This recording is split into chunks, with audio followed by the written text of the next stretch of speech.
คลิปที่นี้เนี่ยจะอยากให้ไอ้แจ๊บเบิ่งนะคือว่าบ่ยอดได้ส่งคลิปให้บ่แจ๊บเบิ่งเดี๋ยวบ่ยอดจะมาแปะกันให้เบิ่งนะ อ๋อ แปะกันเบิ่ง เดี๋ยวแปะให้เบิ่งโอ้คลิปนี้บ่ แม่น ปากันให้ห้องท้องแตกไงมันเป็นยังนี่ คือไปทำงานอยู่จีน นี่ได้ แล้วเท่าแก่จีนน่ะบ่จ่ายเงินคนเบิ่งว่าคนหลายอีหลีนะ โอ้คนหลายคือคนลาวไปจีนหลายเลย เกือบ เนาะ พันนะโหยาดวนน่ะ อ่ หลายร้อยคนน่ะ โรงงานใหญ่ขนาดเนาะ แม่นอ่าตัว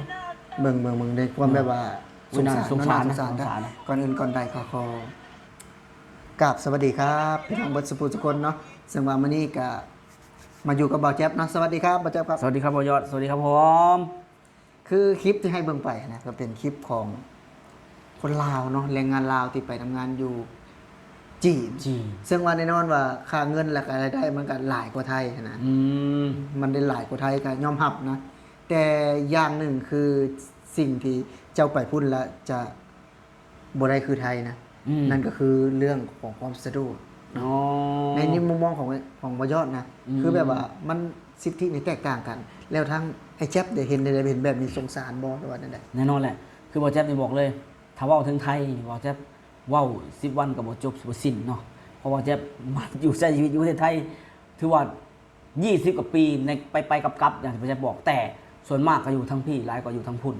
เนาะ เพราะฉะนั้นบอแจ๊บจะสันทัดพอสมควรกับประเทศไทยเลยก็ค่อนข้างที่จะมีความหักในประเทศไทยเนาะ แล้วกับบริวารนะไปสิไปจีนไปเกาหลีไปญี่ปุ่นไปออสเตรเลียก็มีคนหลายคนไปบางคนก็ได้ดีบางคนก็ไม่ได้ดี แต่พอมาเห็นภาพเหล่านี้นะส่วนมากจะเกิดขึ้นกับประเทศจีนนะคือไปประเทศอื่นเนี่ยมีปัญหาบ่มีอยู่แต่น้อยเนาะมีปัญหาแต่น้อย แต่พอประเทศจีนนี่คนจีนด้วยประชากรที่1,000 กว่าล้านคน มันมีคนดีคนบดีมันอยู่แล้วมันบอกมีคนบดีสัก10 ล้านคนนี่ก็เหลือต้นประเทศแล้วนะแต่ประจับเสียว่าต้องมีมากกว่านั้น เพราะฉะนั้นแล้วการที่เขาเป็นคนลาวเนาะเป็นคนลาวสิทธิต่างๆเขาไปอยู่ในต่างประเทศแบบประเทศจีนนี่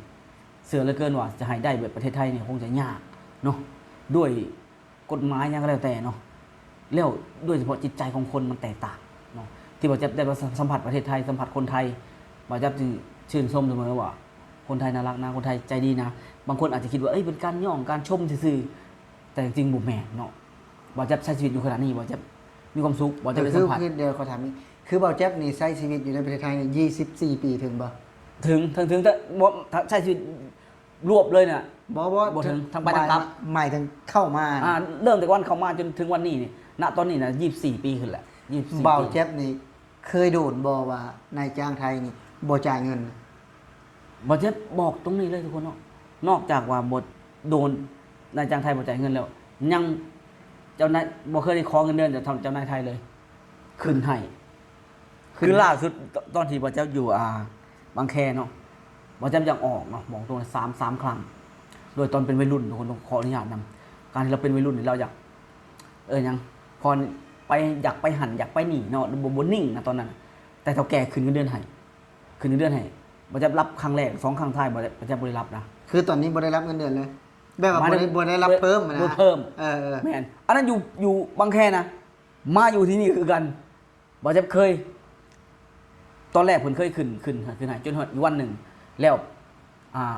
ณตอนนั้นก็เหมือนเดิมแหละคือบอจะบ่ได้ว่างี่เง่าอย่างนั้นด้วยความที่บอจะนี่แหละเป็นคนที่แบบหมักแบบเขายังแบบบ่ยอด ความท้าทายเนี่ยยังบ่ฮู้นะคือสมมุติว่าอยู่ใน4 ปีอยากไปแล้วอยากง่าย 4-5 ปีครับง่ายแล้วเนาะ เพิ่ แต่ นก็ ปัจจุบันนี้ก็อยู่โดนอะไรนี่ 7 ปีแล้ว 7 ปีแล้ว คือยังออกแต่ละครั้ง4 ปีที่แล้ว แต่ว่าเพิ่นก็สิขึ้นค่าแรงให้คือมันขึ้นให้ได้ค่าแรงก่อนหน้านั้นปีหนึ่งที่เพิ่นก็สิขึ้นนะมันจะเรียกว่าปฏิเสธดีกว่าบ่ขึ้นขอแค่ว่าวันที่ผมจะออกวันข้างหน้าเฮียผมขออย่างนี้แล้วกันผมไม่รู้เหมือนกันถ้าเกิดวันหนึงผมมีแฟนหรือไม่ก็ผมอิ่มตัวผมกลับ ผมไม่อยากให้เฮียแบบต้องมานั่งแบบหลังผมหลังในแบบที่ผมไม่สามารถไปได้อย่างเงี้ยอย่างเช่นว่าขออ้างยังก็แล้วแต่ที่แบบเฮ็ดให้เฮาคิดฮอดเพิ่นหรือว่าวิตกกังวลรวมถึงว่า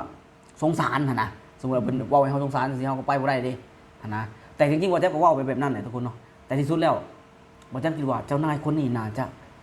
ยาวนานเหลือเกินเนาะ คืออยู่ จน ต่อไปเนาะ แม่นเพราะว่าจะบ่ได้เหมือนคนอื่นเลย คนอื่นดีหมดทุกคนนะบ่แจ๊บอยู่3 เฒ่าแก่เท่านั้นทุกคน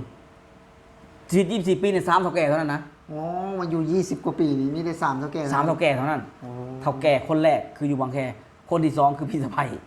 อ๋อ พี่สะใภ้อยู่แค่ยอมรับอยู่ไปว่า มันบ่ประจำนะเฮาไปว่า ด้วยความที่แฟนเพิ่นเป็นอ้ายเฮาเนาะนะ อ๋อ เฮากับค่อนข้างที่จะเกเรหน่อยหนึ่งมันบ่เชิงว่าเกเรหรอกอยากไปก็ไปอยากอยู่ก็อยากเฮ็ดนะพอเฮามาอยู่กับเฒ่าแก่นี่คืออยู่เป็นกิจลักษณะคือซองเฒ่าแก่นะ อันนี้เฒ่าแก่ที่สองนะเฒ่าแก่ที่สองซึ่งเฒ่าแก่นี่เป็นหยังบอกจักสิว่าต้องอยู่กันนานๆเพราะว่าเจ้านายบอกจะบ่มีภรรยา อ๋อ ไม่มีครอบครัวนั่นเอง คืออยู่คนเดียว อยู่คนเดียว และอยากถามตื้มเนาะหลังจากที่เฮาเว้าไปก็ถือว่า อาจจะออกนอกเรื่องหน่อยหนึงเนาะแต่ก็เว้าเรื่องน้ำใจของของนายจ้างไทยแหละและที่ถามว่าในการมาอยู่นี่เคยได้มีข่าวบ่ว่าบ่จ่ายเงินนี่นายจ้างไทยบ่จ่ายเงิน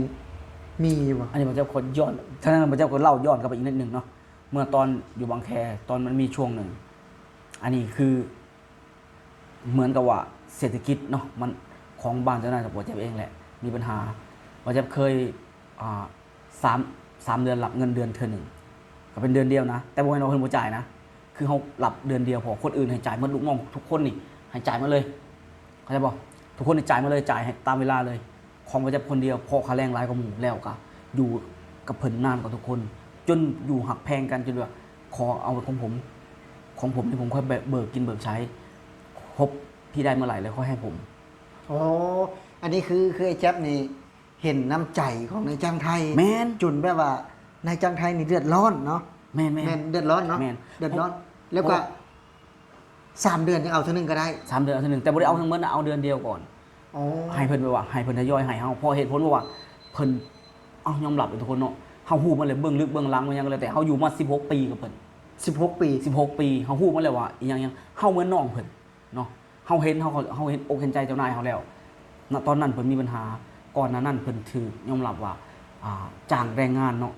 จ้างแรงงานมันมีทั้งถือกฎหมายบ่ถือกฎหมายโดนปรับไปหลายเนาะโดนปรับไปหลายเพิ่นก็มีปัญหาทีนี้เฮาก็ขอจุดนั้นกับเพิ่นให้เฮาต้องอยู่ใครก็แล้วแต่เนาะคนเชื่อบ่คนที่เพิ่นน่ะยอมจ่ายเงินให้และเพื่อให้อยู่เพื่อให้พี่นาจะได้เห็นบัตรหนีไปหมดเลย อ๋อ หนีมาเลยเอาบริว่าผู้นั้นผู้นี้นะมีแต่คนฟังเห็นมาหลายเนาะคนลาวนี่มีแต่บ่าวแจ๊บกับน้องที่เหลือก็มีแต่มันมาแล้วก็คนไทยก็มีเพื่อนคนไทยคนหนึ่งเนาะเขาตอนนี้เขาไปอเมริกามุกดาหาร ที่ทำงานร่วมกันตอนนั้น แม เนาะ น อ๋อ วันนี้บ่าวแจ๊บก็ต้องด้วยค่าแรงที่เขาหลายกว่าหมู่ขอตรงนี้แล้วกันเพราะว่าเฮาก็เฮาฮู้อยู่แล้วในเพิ่นก็ให้เฮาแนวใดเพิ่นก็ให้เฮาเดือดร้อนหยังก็หากินแต่ให้เพิ่นเคลียร์ตรงนี้ให้จบก่อน เพิ่นบอกมาจากในตอนที่เพิ่นมีปัญหาเพิ่นบอกว่าถ้าไม่ไหวก็ไปได้นะพี่ไม่ว่า อ๋อ มันจะบอกพี่ครับ ถ้าสถานการณ์นี้ผมจะไม่ไปไหนจากพี่บอกนะผมจะไม่ไปไหนจากพี่ผมจะอยู่ตรงนี้แหละ เพิ่นก็ตบหลังนะขอบใจนะน้องขอบใจนะเพิ่นตบหลังเอาแต่คนที่เหลือนะหลายคนขนาดที่ออกไปนะตอนนั้นพอบอกแจ๊บอยู่พระเจ้าก็เอาจงยอมรับว่าเอาน้องเอาญาติมาเห็ดน้ำเพิ่นพอคนเหล่านั้นเขาออกแทบจะมีแต่ญาติบอกแจ๊บคืออาจจะญาติห่างๆยังก็แล้วแต่เอามาอยู่น้ำเพิ่นเนาะณตอนนั้นยังมีปัญหาอยู่บอกแจ๊บถึงว่าให้เงินนั่นจุดญาติบอกแจ๊บนั้นได้เมิดทุกเดือนตามเวลาเหลือของบอกแจ๊บคนเดียว แต่หลังจากผ่านไป3 เดือนทุกอย่างมันปรับเข้าสู่ปกติ3-4 เดือนเฮาก็ได้ปกติเพราะว่าเพิ่นหักเฮาอยู่แล้วนะเพิ่นแพงเฮาอยู่แล้วคำว่าโกงบ่เกิดขึ้นบ่เคยเจอแม้แต่ครั้งเดียวบ่แจ๊บเว้าเลยบ่เคยเจอแม้แต่ครั้งเดียวสักบาทเดียวสตางค์เดียวบ่แจ๊บก็บ่เคยบ่เจ้านายไทยบ่จ่ายบ่เคย อันนี้คือบ่แจ๊บ คือจนแบบว่าทั้งที่บ่าวเจ็บเราเนาะบ่าวยศก็ฟังนี่คือแบบว่าจนบ่าวเจ็บนี่ไว้ใจเนาะบ่าวเจ็บเนาะจนแบบว่าเงินเดือนเนาะเราแก่ไทยลำบากนี่บ่าวเจ็บก็เห็นใจเลยสิ่งสำคัญคือแนวใดก็ต้องได้อ่ะ มันสิบ่ไว้ใจในบ่ยอด ตอนที่ยายของบ่แจ๊บเสียย่าแต่บ่แจ๊บเอิ้นยายเลยแม่ของพ่อ อืม บ่แจ๊บบ่มีเงินเลย พี่ผมเบิกตังค์25,000เพิ่นก็บ่มีกัน ไปหามาให้บ่แจ๊บเลย คือจะได้ก็ได้ต้องให้ลูกน้องให้ได้อะ อ๋อ ต้องให้ลูกน้องให้ได้บ่แจ๊บออกมานี่นะบ่แจ๊บขออนุญาตนะบ่แจ๊บเคยเล่าเลยบ่จักเนาะก่อนนั้นน่ะบ่แจ๊บมีแฟนเป็นคนพม่าเฮาแยกกันด้วยเรื่องของเชื้อชาติตอนนั้นเนาะด้วยสัญชาติเฮาเป็นลาวเขาเป็นพม่าแยกกันบ่ได้ทะเลาะกันเขากลับบ้านส่งเขากลับบ้านเพราะว่าเขาอยู่กันมาแล้วสักพักหนึ่งเขาหูถึงว่ามันตันแหละทางเขาขนาดโดยตอนนั้นบ่แจ๊บบ่ฮู้จักหยังเนาะ สุดท้ายบ่าวแจ๊บก็เลิกเหมือนกับเลิกลาเขาแยกกันโดยไม่ทะเลาะกันเลย แยกทางกัน ทีนี้บ่าวแจ๊บอยู่ตรงนั้นบ่ได้เกี่ยวกับเจ้านายนะเกี่ยวกับเรื่องของจิตใจสภาพจิตใจ ถึงออกจากตรงนั้นมานะอันนี้บ่าวแจ๊บบอกตรงๆอย่างนี้เนาะคุมมือนี่นะบ่าวแจ๊บบอกเลยอยากไปนอนบ้านเพิ่นมื้อใดก็ได้อยากไปหาเพิ่นตอนไหนก็ได้ คือออกมาจากปีแล้วแต่โจฮัน โอ้ก็น่าจะเกินเกือบ10 ปีนะ6 78 9 ปี ที่ออกมาจากตรงนั้นเนะ ออกมาจากตรงนั้น หลังจากออกมาจากเท่าแก่ผู้นั้นเขาชีอยู่15-16 ปีเนาะ อ่า แล้วก็มาอยู่กับเท่าแก่ผู้นี้ โอเคคนนี้ณตอนนั้นตอนนี้ยังมีญาติของบ่าวแจ๊บอยู่อีกนะ มีอีกนะจะเป็นโดยน้องแท้ๆหรอกแต่ว่าน้องลูกหน้า อ๋อ อยู่ตรงนั้น เพราะว่าก็บ่าวแจ๊บเป็นคนพามาอยู่ในหันเหตุอันหนึ่งก็คือว่าเพิ่นเปลี่ยนเจนเลยเด้ตอนนี้ลูกสาวเพิ่นเหตุพอลูกสาวมีครอบครัวลูกสาวเพิ่นมาสานต่อเนาะบ่าวแจ๊บกับฝากน้องไว้น้ำเพิ่นบ่าวแจ๊บก็บอกลูกสาวแฟนลูกสาวเพิ่นว่าแฟนลูกสาวว่าลูกพี่ครับ ผมขอไปแบบว่าของผมก่อน ถ้าผมไม่ไหวผมขอมาทำงานกับพี่นะได้ ทุกเมื่อเขาบอกนี่ทุกเมื่อขอแค่จะมาทุกเมื่อเลย ถือว่าเป็นหนึ่งเรื่องราวเนาะ แม่ ที่ได้เจอในประเทศไทยคือแบบว่าเขาจะบ่ได้คือมีบ่ได้ยินข่าวนะ มันจะต่างจากที่เขาเห็นน้องๆที่อยู่ไปประเทศจีนขนาดห้องไห้บู๊ให้สิซอยเขาคือของบ่แจ๊บนี่ยังไม่เคยเกิดเหตุการณ์นั้นบ่เคยมีเลยเนาะ ซึ่งอันนี้ไปบ่กี่เดือนเนาะ บ่กี่เดือน ไปบ่กี่เดือนเนี่ยก็ได้ แล้วคนจำนวนหลายอีก มันบ่เป็นเตอคนสองคนเนาะ แม่น คนเป็น คือแบบว่า ร้ยเป็นพัน นั่นเป็นการโกงเลยนะผมจะบอกว่านั่นคือการโกงบริเวณที่หน่อยๆนะคือการจะกระจายคนเป็นพันคนนี่จะว่าเท่าไรที่เงินนะ เนาะเป็นเงินนะเนาะ อ่า เพราะว่าเงินเดือนคนหนึงก็น่าจะหลายนะอยู่ แม่น ที่จีนเนาะ แล้วอีกอย่างประเทศไทยเนี่ยมันเพิ่นมีกฎหมายคุ้มครองแรงงานนะต่อยอด คือสามารถลงเรียนได้นะ แน่นอน แต่คือนี่เขาบ่สามารถไปพ้องไปได้เลย แม่นก็คือนั่นแบบเห็นแล้ว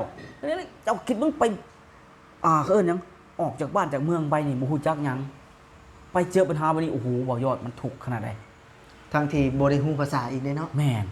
ฮู้กับเขา ถูกก็เล็กๆน้อยๆสิ บ่พอจะไปตำรวจได้ใส่เนาะเขาก็บ่ได้คือพี่ครับไปถามแท็กซี่ก็ได้ไปถามนู่นทำนี่ก็ได้เนาะอยู่ไทย แม่ นะ ก็ เนาะ คือและอีกอย่างอยู่ประเทศไทยนะบอกจะบอกเลยว่าถ้ามันเกิดอย่างอิริลอกอะสมมุตินะมันต้องเกิดกับภัยเสื่อว่าคนลาวทุกคนมีญาติในประเทศไทย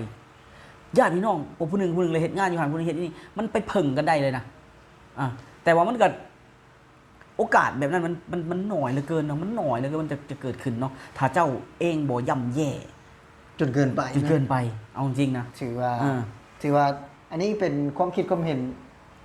ถามว่าส่วนตัวบอกกาแม่นเนาะแต่ว่าเป็นความคิดความเห็นของผู้มีประสบการณ์ที่อาศัยอยู่ในประเทศไทยเนาะ แม่ เนาะ แม่ 20 กว่าปีก็บ่เคยเห็นที่แบบว่า ไปทำงานแล้วว่าบางคนเป็นเกาะเป็นกลุ่มอะนะบ่ได้เงินว่าไหลผู้สิให้ก็มีก็ออกมาเพราะว่าจักสิมีเงินกินข้าวบ่จักสิมีเงินกลับบ้าน โอ้ บ่ อยู่ต่างแดนแบบนั้นโนนมันใกล้เสมอเฮิงจ้ะถ้าเป็นประเทศไทยนี่มันใกล้นะ มันใกล้เฮาจวกเดินทางก็ง่ายเลยก็สิ่งหนึ่งเนาะเจ้าขอนำใจจากคนไทยสมมติเจ้าเจอยังมา เจ้าแลนไปพี่ป้าน้าอาแล้วแต่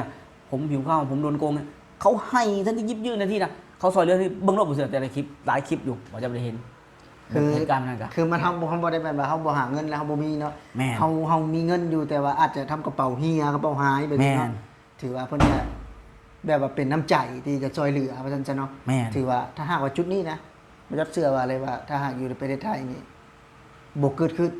แบบนี้นะมีเรื่องราวแบบนี้ที่แบบว่า คนเป็นพันคนน่ะบ่ได้เงินกินน่ะ ถือว่านักนะมันจะเบิ่งแล้วถือว่าเป็นเหตุการณ์ที่เศร้าใจเลยเห็นเลยคือ